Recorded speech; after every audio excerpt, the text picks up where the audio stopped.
It says what?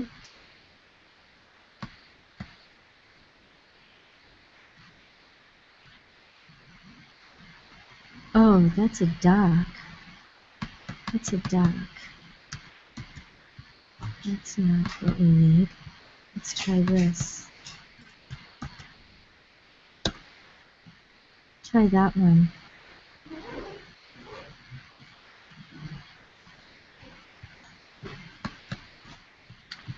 Okay, shall I? Yeah, go ahead and start, Steve. Eric, I don't know if you have a procedure, but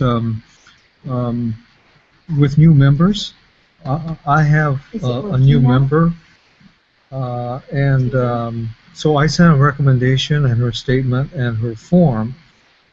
Normally, we give notice to the membership that there's somebody recommending a new member, and the members all have a chance to object. You know, one thing about Rotary is we try to maintain high standards, both professionally and ethically. So we go by the recommendation system, but the club members have the right, if they know something about the person, to comment.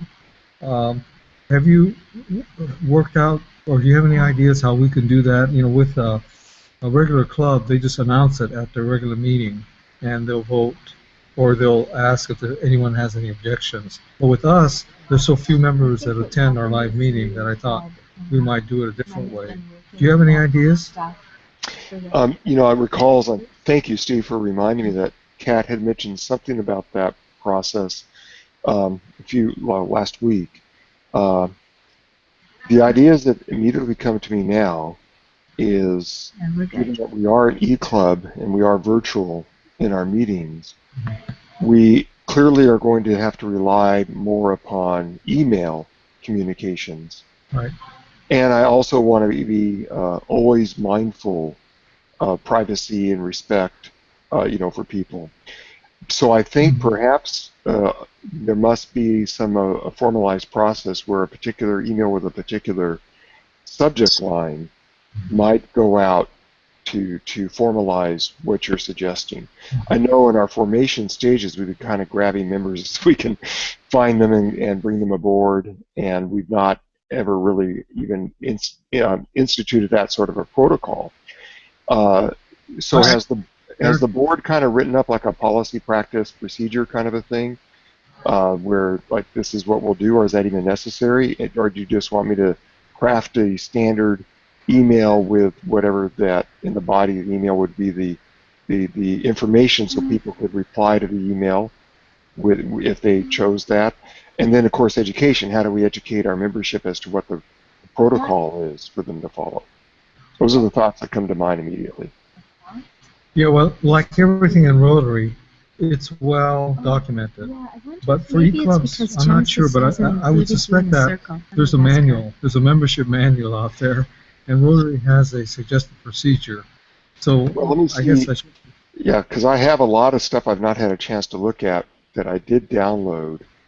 Let me see what I can find here. But actually, you know, we're not out of protocol, because with a new club, with a club that we're forming, you don't have to go through this process. You can nominate, any member could nominate any other member. That's how it started. And then we filter out those who don't work out or have problems with. But after the club is formed, then you go through a formal procedure, and all the members. One thing it has to do is with classification. We try to get diversity in our group by minimizing the number of, say, all lawyers or all teachers, and try to get different occupations involved. And so when we do have new members, we try to bring them in from occupations that don't already exist within the club. So we strive for that. If they're a good member, classification is no object to keep them in, but we strive for some diversification. Okay. So that's why it's a procedure to bring in members, and then for club members to have a say in whether they should be accepted or not. All right, I'm looking.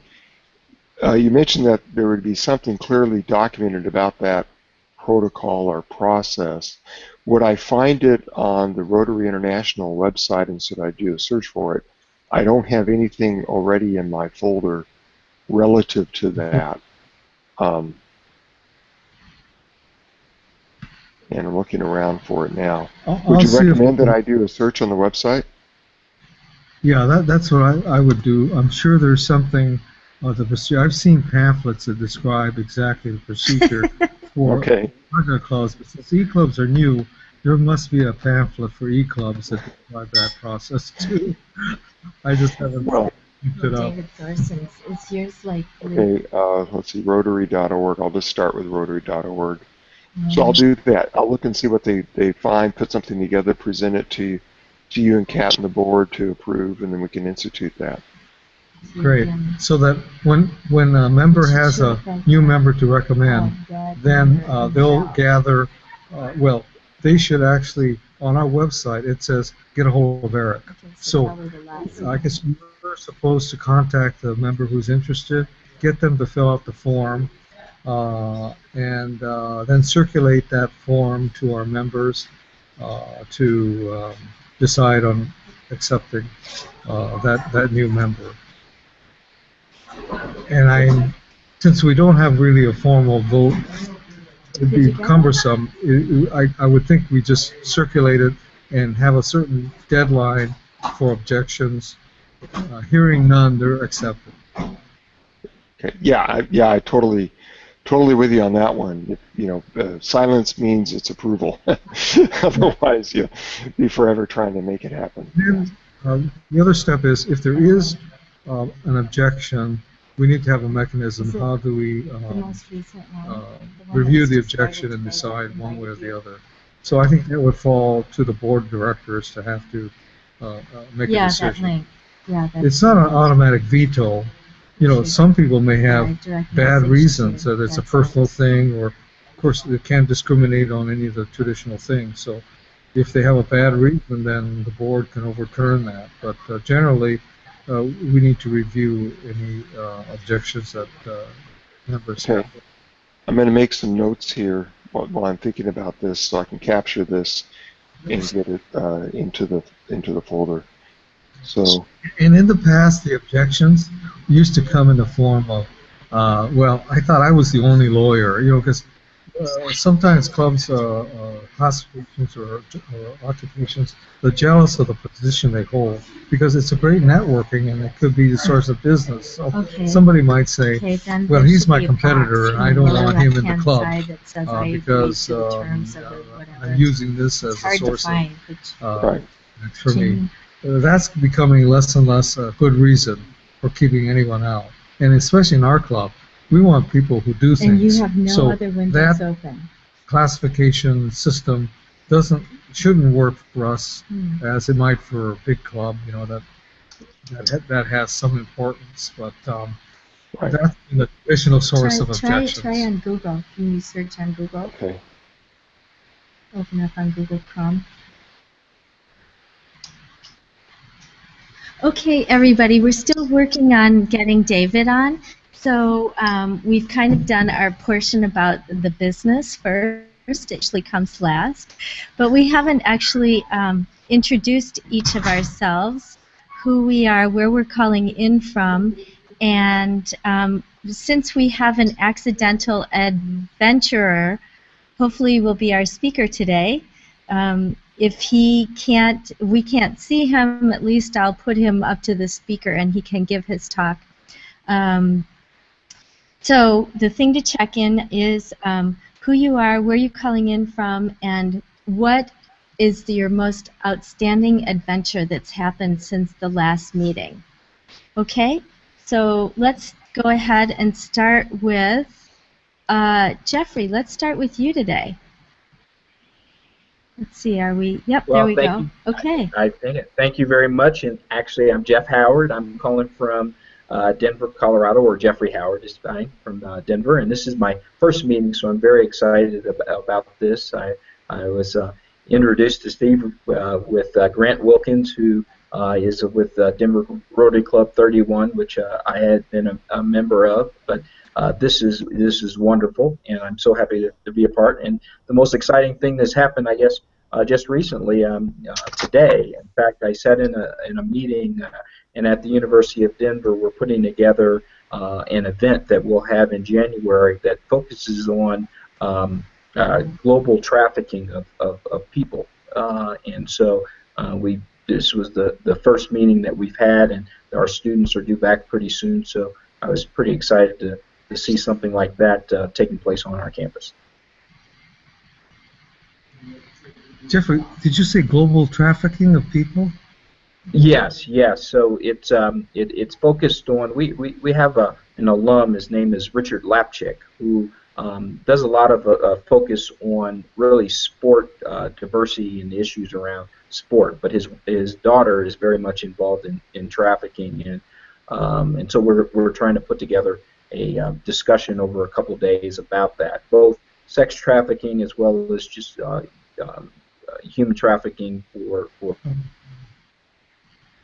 work purposes as well, and quite broad, I think. Serious problem right now. Okay. I was recently involved in a youth empowerment workshop and community service project just about 2 weeks ago with a foundation in Los Angeles, in South Central Los Angeles, by USC, kind of. And it was called the Dreamcatcher Foundation. They've been around like 30 years. They deal with 13 to 17-year-old foster girls. They're all girls that have been under court supervision and placed in foster care by the courts and the LA Department of Child Services. And in this empowerment workshop that a bunch of us were supporting them and doing for them, which was hugely successful, by the way, it was just mind-blowing, the turnaround for these girls. But a couple of those girls, as it turns out, were actual victims of trafficking, which was quite shocking, as you can imagine, and surprising for us. And they were, of course, the most reclusive ones and the ones most shut down. But even those, they opened up on the second day of everything. They had smiles. They love us. We've got some incredible audio testimonials because we're not allowed to show show them. Maybe someday I could give a little presentation on how that turned out and how that worked for everybody. It was really quite wonderful. It was remarkable to see that. But it just reflects that it is, like you said, Steve, it's kind of more of a serious issue than we may be aware about. You know, and Rotary is at the forefront of a lot of these issues, and they have just created what's called a Rotary Action Group. It's a group that specializes in problems that other Rotarians can find out about and help with. And it's a trafficking, or it's a sex slave Rotary Action Group. It seeks to get information about danger areas and get Rotarians involved and help them solve problems in our country. So it's a global problem, and Rotarians are united to try to work on it. It's a good example of how the emphasis on different things in Rotary can change as problems arise. I think the Nigeria kidnapping really brought it to everyone's attention, so there's a lot of people now joining that group to see if there's anything we can do about it. Thanks, Steve. Okay, who is up to? Eric, have you introduced yourself? Yeah, I had a conversation with Jeffrey earlier. It's good to meet you. And so my name is Eric Thoreson. I'm an entrepreneur, CEO of LS2 Energy Company. We do renewable energy research and applied development in licensing out that technology to make renewable energy sources better. I've known Kat for a very long time. It's been my honor and pleasure and tremendous joy to know her, and she told me about Rotary, and I've been heavily involved the last 3 months in a leadership program that Kat herself is very familiar with, which has taken up all of my bandwidth, and now I get to focus back in on my business again and get that really launched in excellence and amped up, as well as turn my attentions towards being in service to We Rotary and growing our virtual e-club. And it's an honor to be part of this, Jeffrey. And as you noticed, we're a club that actually has already done quite a bit of action type stuff. And I think now it's just a matter of getting this organized where the technology of being an e-club kind of suits everybody. And there's a bit of a learning curve for all of us, as you and I talked about earlier. So that's a brief introduction to me. And Kat, I would be more than happy to introduce you if you would allow me. Sure. Yeah, go for it. So Jeffrey, did we lose you? I think we may have lost Jeffrey. Are you still there, Jeffrey? He'll come back on. Okay, I'll wait for him to come back on. Everybody else knows you. So why don't we do Galena? So there is some interference with audio. Do we have something close to your computer, Kat? Because it just started when you got off the phone. Yeah, That's better now. What I'm having to do is to, David, are you there? Okay. Are you having any better luck yet? No? Okay. Okay. Oh. Yeah. Okay. All right. Well, that reverb that you were hearing was my phone because David is unable to get on the Hangout. So a workaround that I've done before is to have the speaker actually call into my cell phone, and then I put my speaker to my computer speaker. But when I do that, David, could you just say hi? Can I what? Could you just say hi for everybody to do a test for sound to see if it works? Sure. Hello, this is David. I'm checking in from beautiful northwest Iowa and Lake Okoboji. Could you all hear that all right? Genesis or Galena, could you hear David? They're not hearing me. What's happening? Can you hear me? Yep. I can hear you. I can hear her well here. Sorry. And you could hear David all right? Yes, Okay, yes. perfect. Okay, great. All right, David, be patient just a moment longer. We're going to bring Galena up to introduce herself to you. All right. Can you hear me now? Yes. Oh, great. Okay. Yay. I always have to go to settings for some reason and, reconfigure the settings every time, they go back to the previous state.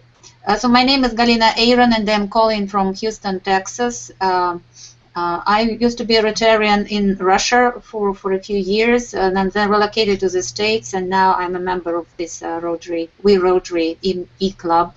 The adventures happen a lot at my work, whereas I work in the area of international cooperation in space, and the two most interesting adventures recently were the arrival of the European cargo vehicle on board the station, and the Russian EVA, extravehicular activity. We were very busy at this time. Thank you. Wow, that's exciting. Very exciting. We don't really even hear much about that in the States anymore, about the space program and what's happening on the International Space Station. Could be a really key leverage point as things get a little bit sticky between Russia and the United States.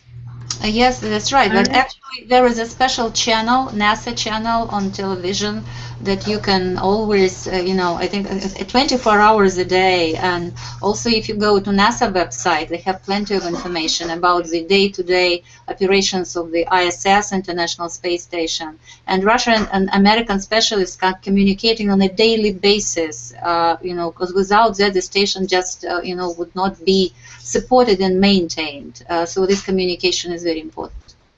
Wonderful. We're so happy you get to be with us. Thanks, Galina.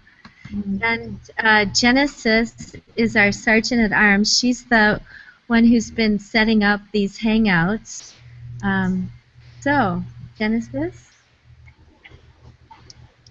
Go ahead. My name is Genesis, and actually, this week is the first week of school. So, this year, I'm actually working with students on a community college level.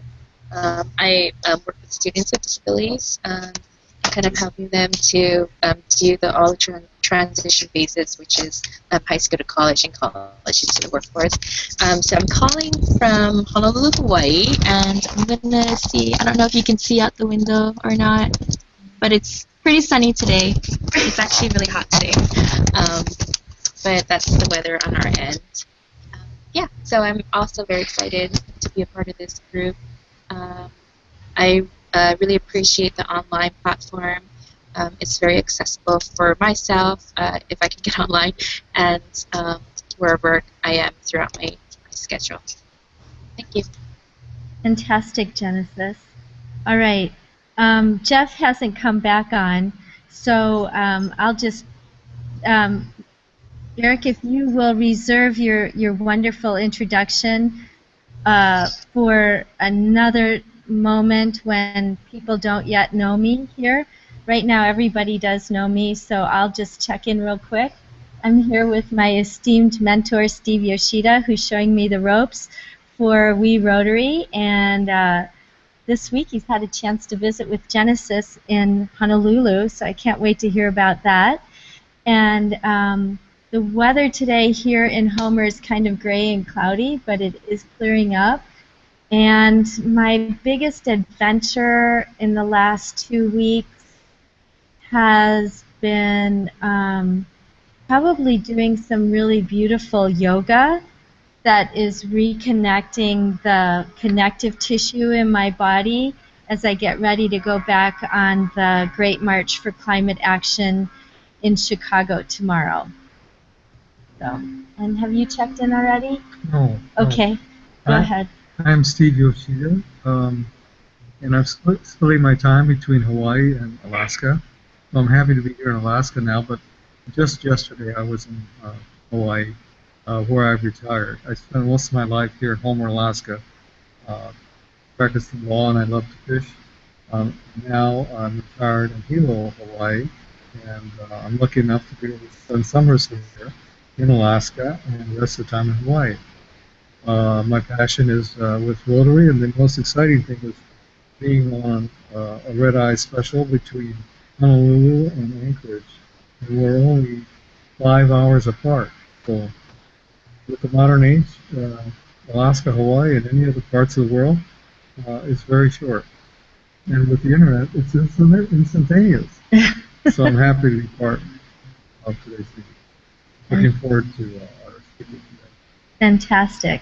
All right, David, are you ready? I know that you're disappointed that we don't get to see your amazing images or your smiling face, but I will find an image of you and put it up so everyone can see that.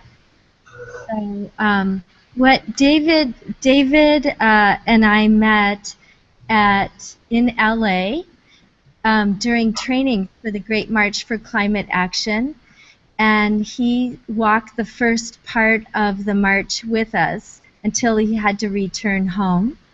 And I have experienced him as a very, very clear, calm beacon, a leader in times of great storm and tumult, and very honored to have you join. He has circumvented both North and South America, and I'll let you tell the rest of the story. How's that? That sounds perfect. Thank you very much, Kat. And hello, everybody, and thank you very much for having me.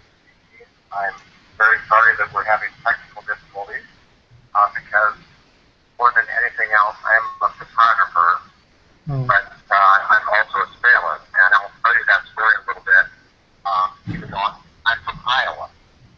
So the name of my presentation tonight is really the accidental explorer. And if you can see my visual right now, it's a great big shot of the Arctic Ocean. And it's a funny story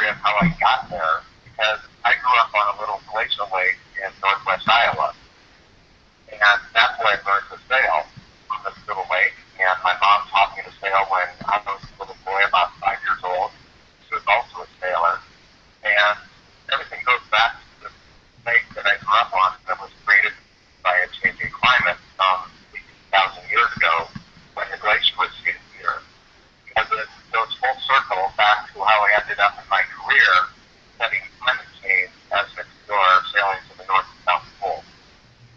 So I also race small boats here in Iowa. I stay active in that. In fact, I sail nationally and race nationally in small boats and dinghies all across the United States, which keeps my sailing kind of at a very high level. And I also photograph sailing for a number of magazines, and I have a beautiful gallery. So I love doing that. I've been doing it now for about 27 years professionally, and I'm 54 years old. So about half my life I've been photographing now as a career and sailing most of my life. But I wanted to expand my horizons, and the first opportunity I got, I started sailing with my friend and mentor, Roger Swanson. And one of the stories I tell is that Roger introduced me to ocean sailing, but when everybody asked me, David, how did you get sailing around the world to Circle, Iowa? I said, you just need a southern Minnesota hog farmer, and the rest is history. And that really is my story. I met Roger. He's a terrific sailor. He just passed away, unfortunately, at the age of 81. And he was just selected as the finest offshore voyager of the last 3 decades in the sailing circles. So he was my mentor. Together we sailed to Antarctica, and that was my first real experience. I did about a 10,000-mile sailing trip with him 22 years ago now, as a matter of fact. We were the first American sailors in history to sail below the Antarctic Circle, and it really introduced me to the power of the ocean and the power of nature and the forces that would end up driving me to understand the climate that creates the weather that we have on planet Earth that sustains all life. But it also introduced me to the penguin colonies along the Antarctic Peninsula, and I discovered that in these very, very far-off places at the end of the world that we think are so incredibly powerful, that the nature there lives in a super fine, delicate balance. And to me, this was a great lesson that I discovered, was this web of life that operates at the edge of the earth and somehow survives basically in this fine circular balance with everything connected. And that stuck with me throughout that whole voyage and when it came home. And a couple years later, we decided after our southern voyage that we were going to attempt to try the Northwest Passage, so now to sail to the North Pole. And for those of you who are not informed about the Northwest Passage, it is the east-west waterway, mostly ice, that operates between the west coast of Greenland over the top of Canada, and then connects to the Pacific Ocean over the top of Alaska and down into the Pacific. The European explorers thought that that was going to be a shortcut to the east for their trade routes, and they have been searching for this for the better part of the last 400 years. No one has gotten through there until about 100 years ago when Raoul de Amundsen, the Norwegian explorer, got through the Northwest Passage and spent 3 winters frozen in the ice en route. So 4 seasons to reach the other side from the east to the west. And we decided 20 years ago, in 1994, in fact, right now at this very time, I was going through the Northwest Passage in 1994 with a crew of 6 on a 57-foot sailboat named Cloud 9. So we left Nova Scotia, sailed out into the Atlantic, and then up the west coast of Greenland, taking advantage of the warm West Greenland current that pulled the ice off of the coast, worked our way up through Baffin Bay, and I have a great map I could be showing you, I'm so sorry, and across Baffin Bay and into Lancaster Sound and all of Arctic Canada, which is an archipelago of islands. And it was at that time that we met our first ice. And the Northwest Passage is a very hard route. The ice gets congested from the North Pole as it gets pressed with ocean currents and wind, pressed into the islands and melts slowly during the summer melt season. So the idea is to time it right during the end of August and into September during that melt season to see if you can make it through. Well, we got just as far in as we could, about at 75 degrees north latitude, which is almost 700 miles north of the Arctic Circle. Wow. At this point, we were 200 miles from the geomagnetic North Pole by sailboat. Wow. And only 2 boats and 9 people in the world were doing that. So we tried to get south. We got stuck. We got pinned up against shore. We barely lost our vessel, almost lost our vessel a number of times. And we ended up not getting through the Northwest Passage. And we almost ended up, like many of the old explorers, losing our vessel and near their lives a couple times in the process in the ice. So after a certain date that was set, a go, no-go date of August 20th, we decided that if we could get out of the ice, we better recede and get out of there with our tails between our legs. And that's what we did, and we sailed all the way back out of the Arctic, back down Baffin Bay. We decided that we would do a little jaunt and sail across the North Atlantic Ocean, and we ended up in Ireland. So it was a 3,000-mile passage out of the Arctic, and it was a very rugged trip. So, but lessons learned. And 13 years later, in 2007, we decided we would try again. So things have changed. In 1994, we didn't have computers. We did not even have a GPS unit with us. They hadn't been invented yet. So now in 2007, we had access to ice charts and satellite information. So we could see that some things were changing in the Arctic, and we might have a better opportunity to actually get through the passage. I had been watching here just in northern Iowa because a funny thing had happened over the winter that season. Our lake didn't freeze. It was the first time in recorded history, and this was happening all through the upper Midwest. The lakes were not freezing all the way from northern Iowa up through Minnesota and into Canada. So it looked like something was happening or maybe changing a little bit in the Arctic, and it might be a little bit warmer. Needless to say, we didn't know how much it was going to be warmed up. So we left again from Nova Scotia and went up to Newfoundland and then out into the Atlantic, back up west coast of Greenland, and into the Canadian Arctic. Baffin Bay was completely ice-free. We entered Lancaster Sound, completely ice-free, and then we got to the point where we were in 1994, and what we found was absolutely profound. We couldn't believe it. There was no ice. There's absolutely no ice whatsoever in the Northwest Passage. We proceeded down Peel Sound to the little town of Joahaven where Amundsen had overwintered. We dropped anchor in exactly the same place that Amundsen had. And then we stayed there for a couple days, reprovisioned, and headed west again, and no ice. Stopped in Cambridge Bay, no ice. Proceeded over the top of Alaska, not one bit of ice through the entire Northwest Passage. 6,694 miles, and we never touched one piece of ice in the Arctic. We became the first American sailors in history to ever do the Northwest Passage, but we felt like we got an assist from something which had changed in the Arctic. We feel that we were there during a tipping point, and it shows in the satellite record, actually, that there was about a 30 to 40% reduction in the ice in the polar cap just in that one season in 2007. So we were actually there at a moment in time where we witnessed planetary history. I was there to see it. It profoundly changed my life, and I decided at that point that I was going to be involved in the issue of climate change for the rest of my days on this fine planet Earth. So after this, I started speaking and talking to students and all kinds of things all over the United States. I was invited to the World Science Festival.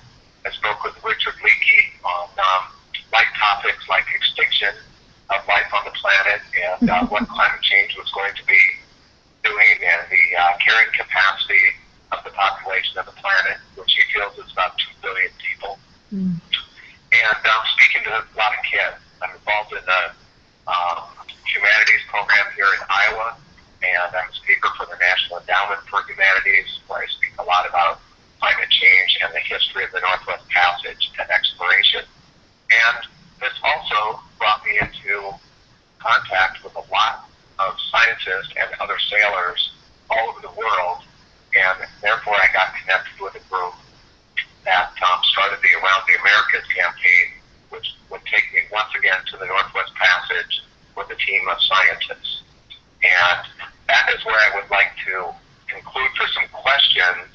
then I'll continue for a little bit if you guys would like. Fantastic, David. Steve, do you have any questions? Yes, it's I guess a whole new ballgame. I've read a little bit about the implications of an ice-free Arctic Ocean. It becomes the Mediterranean for Alaska, Canada, Russia, and Scandinavia. We start all over again with creating hopefully a peaceful relationship with countries to cooperate in discovery and using the transportation that provides. Can you talk a little bit about that, David? I didn't quite catch the first part about which route you were talking about. Well, I understand that it's very much on everyone's agenda of the countries that abut the Arctic Ocean to, now that we have a Northwest Passage, to take advantage of that for transportation purposes, for reasonable mineral extraction, and all the other things that go when you have discovery of a new land. Does the climate change people talk about things like that as well? What the implications are for the future relations? Oh yeah. Yes. And what's very interesting in an ironic twist of history is the Northwest Passage may end up not being the preferred route. That because of the further melting of the polar ice cap, the northeastern passage that goes over the top of Russia, over the top of Siberia, is now the preferred route. And that's what's called the Northern Sea Route. And that route has completely opened up now. In fact, right now, in the Laptev Sea, the ice has receded all the way to 85 degrees north. So it's within 5 degrees of the actual North Pole is open water, and which is unbelievable to me. The Russians are building two huge nuclear-powered icebreakers right now.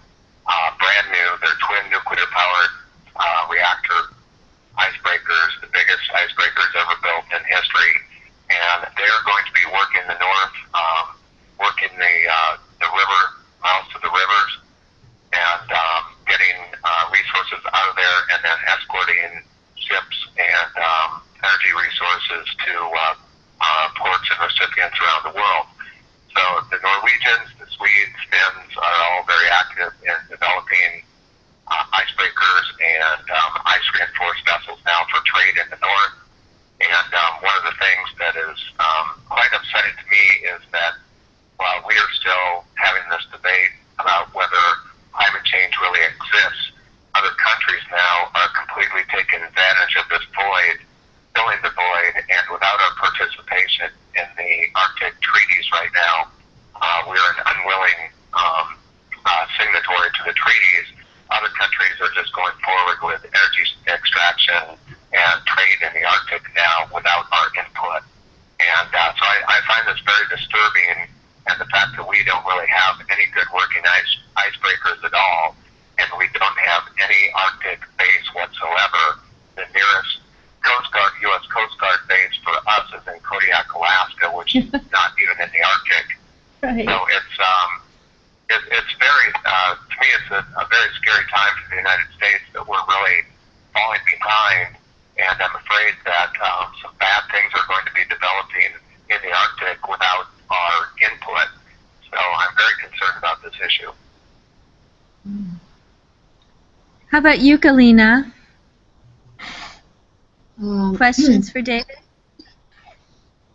Well, it was very interesting and fascinating story. I haven't heard about the icebreakers actually being built in Russia, but I know that it's a northern country, and I was born actually not far from Chukotka boundary with Kamchatka. the up north there, and the bay of the village where I lived froze over during the winter.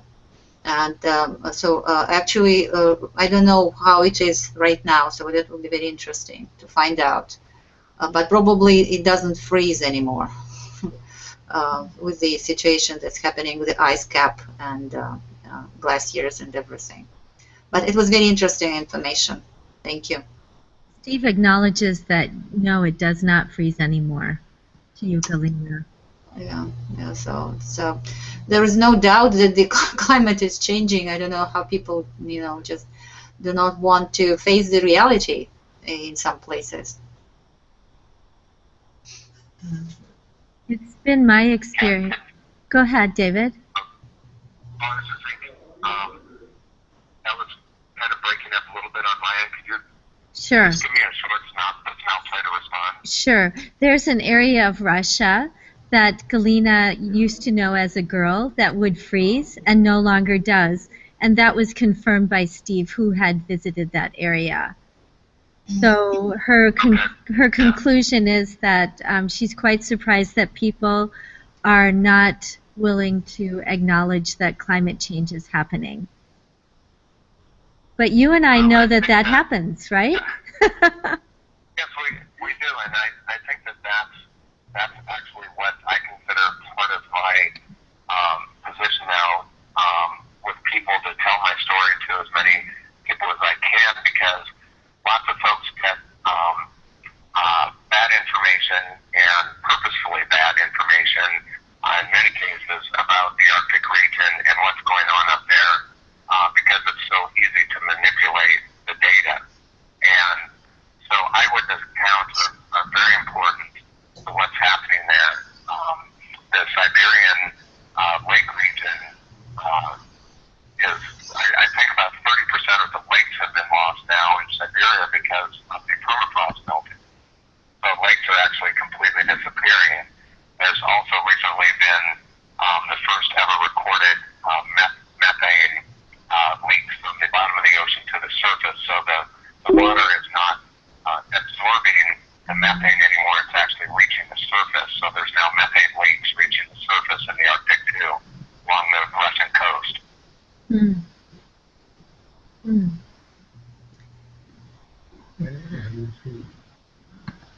Let me welcome John Steelquist. John, David has been giving us a talk about his experience sailing through the Arctic and around South America. Do you have any question you'd like to ask him?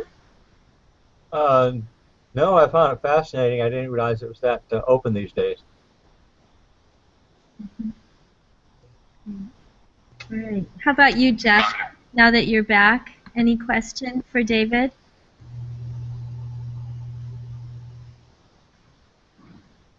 David, actually, the real question, and Galina kind of went to this, at least from my perspective. Why is it that there are so many that refuse to acknowledge this global warming piece to be able to combat it? I mean, what are I guess the political reasons behind that, in your opinion? I think there's kind of a social psychology experiment going on right now that pretty much the same folks that ran the campaign, the smoking campaigns, to say that smoking wasn't actually bad for us, are the same folks who are putting out all of this information to confuse us about the issue of climate change and global warming, climate disruption, whatever it is that you want to call it, that's taking place right now, because there's so much vested interest, so much money right now in extracting and developing fossil fuels for the 7 to 8 billion of us on the planet right now. And to keep us addicted to those things is a full-time campaign for these folks. And there's a lot of media outlets whose sole purpose is to spread that confusion and those sound bites. I can't really understand politically why anyone would want to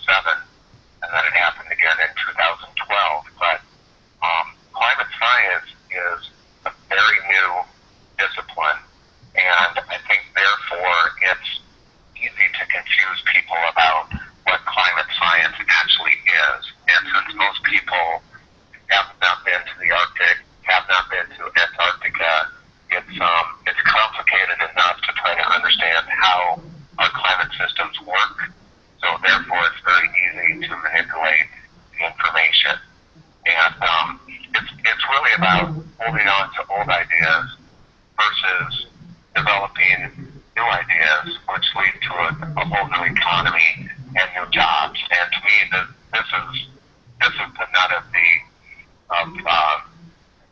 debate right now.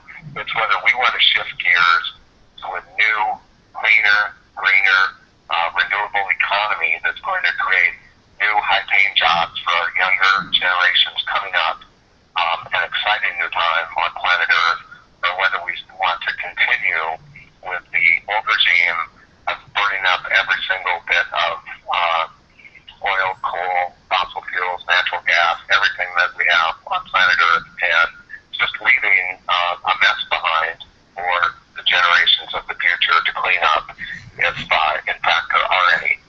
I think the whole climate change issue is so fascinating because it really is nature's way, way of science, to correct the problem that the planet sees going on right now, which is human beings.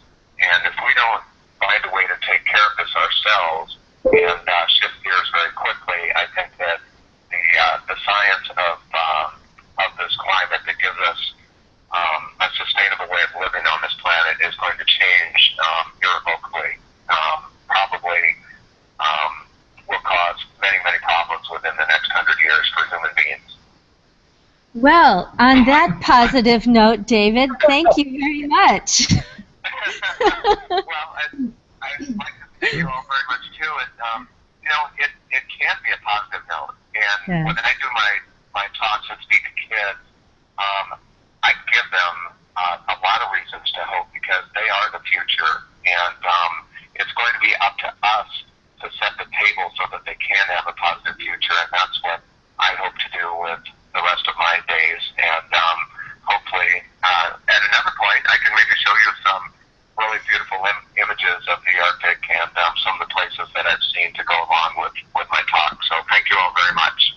Thank you, David. And I'll just mention to everyone that David will be a speaker at TEDx Vail, and we'll be live streaming that. So you'll be able to see his talk and see all of these images that he was referring to today. So that image that you saw on the screen here for Steve and I, that is one of David's photographs. It's the really gorgeous one of the waves, David, and the sun is just kind of filtering through gray clouds. So we were experiencing the ocean as you were speaking. Well, that's great. That picture was taken in the Beaufort Sea right before we turned south at Point Barrow, Alaska, to head into the Chukchi Sea. And that's one of my favorite images of all time. It really captures a lot of the beauty and power of the ocean. Fantastic. Well, we've reached our time. We would love to stay and chat, but we need to have everyone just check out one new thing that you learned from David's talk today. So let's go ahead and start with you, Eric. And I do want to encourage the leadership team to have a hangout next Tuesday if we could. There are some business things that we need to just get done. So Genesis and Eric and Steve and you and I, if you're able, I would really like to do that. And we have submitted, just for the business side, we have submitted sizes to Yasuhiko for our vests, and those will be shipping out sometime in September. Is there anything timely that we need to report to everyone that couldn't wait till the following hangout? Okay. All right. So why don't we go ahead with you, Eric, just really brief. One new adventurous thing that you've learned today. We need your sound. Eric, your sound. Eric, you're on mute. Give me a moment. There we go. Okay. Not letting me. How's that? Is it? Yep. How's this working? Okay. Sorry about that. My bad. So one of the great things I learned about your talk that surprised me was I was unaware that climate science was actually considered relatively new as a scientific research discipline. So that was interesting for me, especially like Kat. I'm one of Al Gore's trained climate leaders.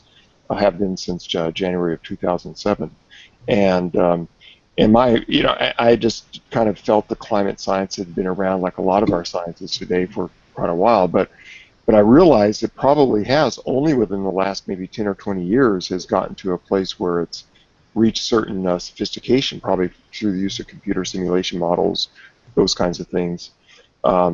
So that was adventuresome for me. That was a surprise that it actually was somewhat relatively new. Fantastic. Thanks, Eric. How about you, Galina? Real quick, one new adventurous thing that you've learned? Well, actually, I've learned quite a few very interesting things. But I just want to ask David whether he heard about the Russian painter Ayvazovsky, who painted sea, the ocean, and water. So this picture reminded me of one of Ayvazovsky's great pictures, and maybe it will be interesting for him to compare. Of course, it's just he was the real master of how ocean water can be portrayed on a canvas, and this picture I think is actually almost as good as the painting, real painting. Hey, Galina, could you type that in the chat box so we can share that with you? Thank you. We want to make sure that spelling is correct. Okay, how about you, Jeff? One new adventurous thing that you might have learned. You might be on mute right now. Okay, are you speaking, Jeff? Sorry, it was me. But I actually, because I didn't catch most of it, but I found it quite interesting as a PR guy, as my mind worked, just how much work needs to be done to mitigate some of the issues that are associated with those on the other side. As David sort of mentioned, they're doing it really for nothing else but for the money. And this is a precious resource, our Earth that we have, and what we can do to take care of it is important. And I also like the notion of talking about the next generation. My son's a senior in high school, and he's got interest in being a marine biologist, and so he talks a lot about what we're doing to the ocean. So thank you very much for the presentation. Thanks, Jeff. You're very welcome. Thank you. How about you, John?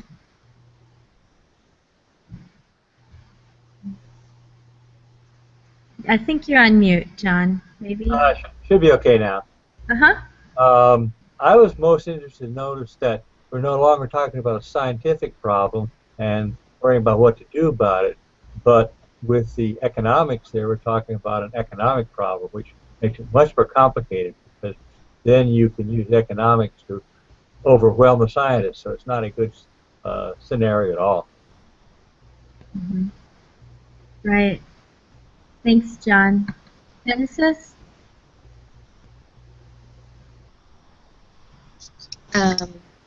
So actually, I really liked to hear your story behind it. That's something that I found really interesting. I think in Hawaii, the awareness building is starting to build up a little bit more. It's a little bit of a challenge, I think, here in Hawaii because we have those beautiful trade winds that come through the islands. It pushes out any kind of smog that might be created from all of our cars out into the ocean miles away, but we don't see it. Something like LA sees a lot of the smog. In Hawaii, we don't really see a lot of that. The weather is always really nice here, so it's factors that we don't see directly affecting us. But there is a lot of awareness building here, and I do have a friend who's starting up a program in taking kind of native Hawaiian practices and how that's affected by climate change. And I'm actually looking into taking a course in a few weeks. It's an economics course about climate change, and it's going to be taught at the University of Hawaii. So that's actually, on a positive note, that's a good sign that things like this and awareness building is being built, and it's really kind of forming that the climate change and how that can be put into different ways of being told. So yeah, I really like how you told your story behind that. Thanks, Genesis. I'm going to take off. Okay, so there we go, Steve. You want to check out? Yes, David. I thought it was most impressive that you would choose to go across the Arctic in a sailboat. I've been there and I've seen the ice, and you didn't know that it was ice-free. But to have a sailboat and use that to traverse the Arctic Ocean, well, it must have been a really frightening thought. Um, all the things that could go wrong with an ordinary icebreaker it's multiplied many times with the sailboat. So I admire your adventuresome trip and the fact that it went along so well because it wasn't the ice. Not knowing that, that was quite a bold adventure that took the time. Thank you very much. I've attempted it 3 times and been through twice in both directions now by sailboat. Amazing. Well, you are my superhero. So thanks so much, David, for your persistence and your willingness to tell your story, even without your gorgeous images. So if you'd like to go to Facebook on our We Rotary page and post some of those as an album, we would love to take a look at them. I will do so, and thank you very much. I need to be a little more adventurous about my technology now, so I promise next time I will do better. All right. All right, everyone. Genesis, who do we have in 2 weeks? Do you know? Who's up on the schedule? Let's we can check here. Really I can check. I think I have it open somewhere, so I can check.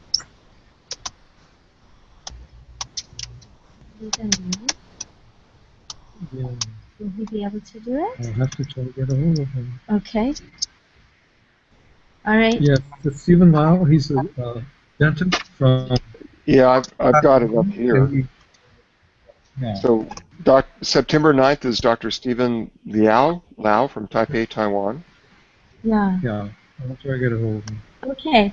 So, so we look forward to hearing from Dr. Lau. And in the meantime, everyone, have a super adventurous couple of weeks back into a fall, more routine schedule. May your days be filled with happiness, and remember to think before you speak, which is, everybody remember what think is? Is it true? Mm-hmm. Is it? All concerned. What's the H, you guys? Isn't it helpful? Yep, is it helpful? What's the I? Is it inspiring? Ah. N, is it necessary? And K, is it kind? Kind. Yeah, it's a kind. All right, and so that's kind of, we're extrapolating the 4-way test of Rotary. And so remember to think before you speak. We'll see you in 2 weeks on September 9th. And executive team will meet next week.